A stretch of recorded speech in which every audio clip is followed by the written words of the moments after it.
There are so many things about the Harvey Weinstein sexual harassment revelations that are distressing and familiar that I hardly know where to start. But let me try. Weinstein is a 65-year-old married movie mogul who has been accused of sexually harassing women who work for him or have wanted to work for him over a period of nearly 3 decades. He is a man who can make and break careers, whose power has sometimes seemed infinite, whose temper is volcanic, and whose deft touch with stories and marketing has resulted in numerous Oscars.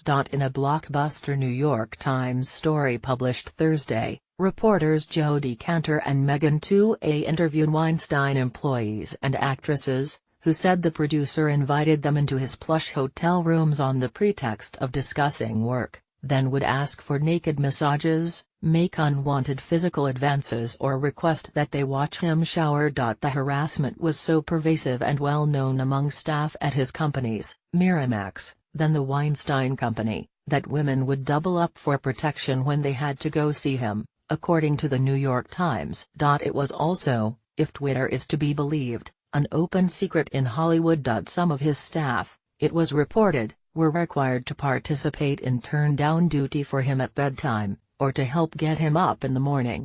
Weinstein has denied the accusations and told the New York Post that the New York Times is engaged in a vendetta against him. I have always argued that power, particularly the Hollywood strain, infantilizes. Success in Hollywood frequently reduces fully grown adults to narcissistic babies. Babies have no self-control. They scream and cry when they get mad. Their needs are uninhibited. Gratification must be instant.